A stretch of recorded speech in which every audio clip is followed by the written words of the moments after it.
자, 긴 말 안 합니다. 정말 모두가 기다렸던 우리의 진주 같은 아파트 드디어 떴습니다. 잠실 레미안 아이파크, 본명은 잠실 진주 재건축. 이야, 이것도 하나면 끝납니다. 이 한 컷에 오늘 설명해드리고 싶은 모든 이야기가 담겨 있어요. 함축적으로 설명할 수 있는 방법은 이거밖에 없습니다. 잠실 리버사이드 레이크뷰 올림픽 센트럴 레미안 아이파크 메트로 1차.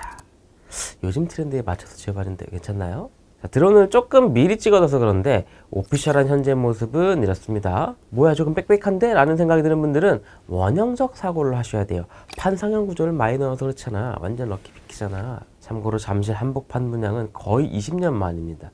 우리가 아는 엘리트 레파, 주공, 시형, 재건축 단지들 입주가 2006, 7, 8, 9년이었단 말이에요. 이제 나머지 단지들이 재건축을 달리고 있고 올림픽공원이랑 가장 가까운 진주가 1번 타자로 나왔습니다. 저기 평화의 문 기억나세요? 옛날에 아디다스 광고에서 고종수가 저기로 왼발 가마차기.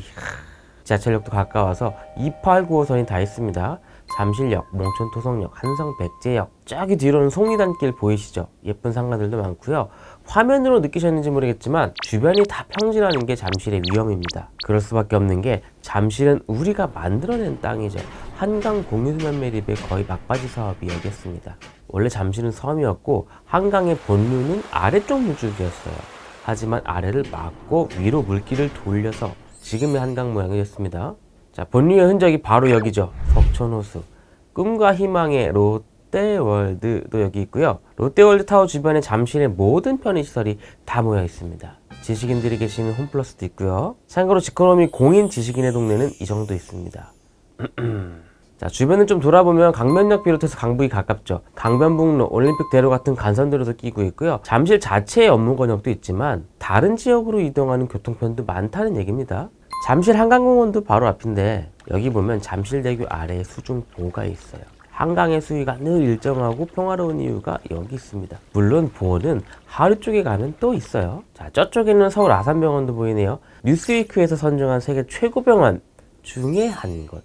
우리가 빅5라고 말하는 병원들 중에 세계 톱10에 든 게 삼성, 아산, 서울대병원까지 3곳이나 되네요. 특히 내분비내과 쪽에서는 아산은 세계 3위입니다. 다른 것도 순위가 엄청 많아요. 나 혹은 내 가족이 아프게 되면 비로소 체감하는 영역인데 큰 병원 가까운 건 정말 큰 축복입니다. 자, 반대편으로 보면 처음에 얘기한 엘리트 레파, 잠실 주공, 시형, 재건축 형제들 중에 S랑 리센츠가 보이고요. 잠실 종합운동장이랑 그 너머 영동대로까지 전부 굵직한 개발 사업들이 예정된 곳들입니다. 잠실 종합운동장은 동구장 새로 짓는 거 포함해서 이런 식의 마이스 복합시설을 올리기로 했는데 그래요, 잠실은 우리 집 빼고 다 있는 곳입니다. 자, 이제 조합원 형님들한테 큰절할 시간입니다. 1번, 물량 이 정도면 나쁘지 않습니다. 예전에 DH방배처럼 일반 분양 1000가구 막 이렇게 나오는 건 아니지만 20년 만에 잠실에서 나오는 새 아파트라는 점. 2번, 가격.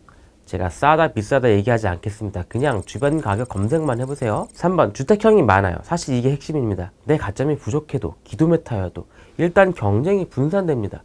몇 개예요 지금? 16개 주택형이잖아요. 물론 그래도 10만 명 몰리겠지만 만약 이 단지가 주택형 너댓 개였다면 당첨은 꿈도 못 꿨겠죠. 하지만 이젠 꿈은 꾸겠죠.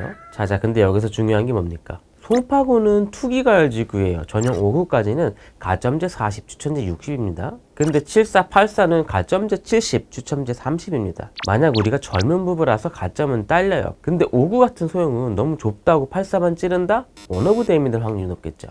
그렇다면 일반 공급에선 추첨제 비율이 높은 5구로 넣으시고 특별 공급에서 신혼이나 생애 최초로 84를 찔러보시는 게 조금 더 현명한 선택일 수 있겠죠. 꼭 주의하셔야 되는 부분, 특별 공급으로 청약하게 되면 그 안에서 신생아가 있냐 없냐, 소득이 높냐 낮냐에 따라서 우선권을 따져요. 신생아가 있고 소득이 낮은 분들은 15%, 신생아가 있고 소득이 보통인 분들은 5%, 신생아가 없지만 소득이 낮은 분들은 35%, 뭐 이런 식으로 물량을 먼저 빼놓는단 말이죠. 그럼 1.35가구, 0.45가구 소수점이 될 거 아닙니까? 그 소수를 올림해버립니다. 그럼 한정된 물량 안에서 위부터 쭉쭉쭉 당첨자를 뽑았을 때 추첨제까지 안 내려오고 소진될 수 있어요. 그 숫자가 딱 9가구입니다.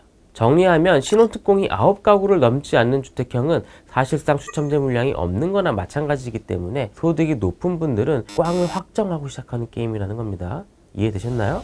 안 됐어도 상관없어요. 다른 형님들 당첨돼야 되니까. 어쨌든 면적대가 8호를 넘어가게 되면 가점제 비율은 더 올라갑니다. 근데 전용 104 물량 자체가 얼마 안 되기 때문에 사실상 거의 대부분 가점제라고 보셔도 무방하고요. 서울 안 살면 청약 못 하나요? 서울에 2년 미만으로 거주하셨거나 수도권에 살고 계신 분들 청약할 수 있기는 한데 자리가 남아야 됩니다. 1순위 청약 날짜가 2개란 말이에요. 22일, 23일. 근데 앞에서 서울 분들이 청약이 미달돼야 다음날 2년 못 채우신 분들 또는 수도권 분들 청약이 가능해요.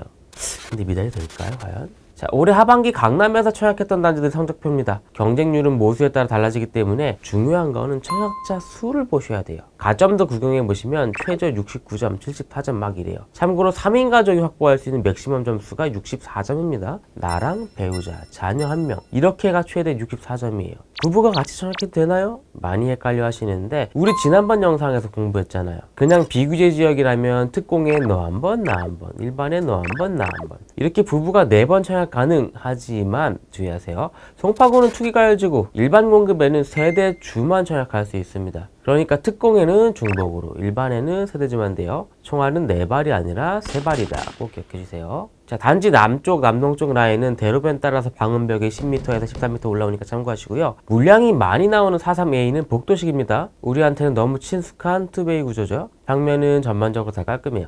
예를 들어서 84A는 이렇게 모범생 같은 4베이 판상형 마통풍, 84C는 위아래 뒤집어놔서 헷갈리시는데 얘도 사실 똑같은 구조예요. 84D가 177가구에서 물량이 제일 많은데요. 이면 개방 탑상형이고 거실이 반듯하게 되게 크게 나왔어요. 자, 대형주택형도 나오니까 하나만 볼게요. 104C도 비슷한 탑상형인데 얘는 알파룸이 거실과 안방 사이에 있어요. 안방을 조금 더 넓게 줘도 되는데 요즘 사회 분위기에 맞춰서 굳이 나눠둔 건지 서재라고 써두는 아빠들의 PC방 같은 곳이죠. 참고로 이런 구조에서는 우리 신랑분들이 모니터랑 창문이 마주보게, 문에서 모니터가 보이지 않게 회피기동 배치를 하거든요. 뭐하고 있었어? 재택 야근했지. 그때 저 창문에 비치는 모니터를 조심하세요. 이것이 강호의 도리다. 이번에는 오랜만에 저도 청약합니다. 잠실 거주민이 말하는 장점 3가지, 단점 3가지 소개해드리면서 마칠게요. 자, 10월 퀴즈쇼. 지코노미는 올해 몇 주년일까요? 1번 1주년, 2번 6주년, 3번 50주년, 4번 100주년. 자, 고정 댓글에 있는 링크 통해서 응모해주세요. 정답을 맞힌 분들은 추첨을 통해서 선물을 보내드리겠습니다. 그럼 이만 총총.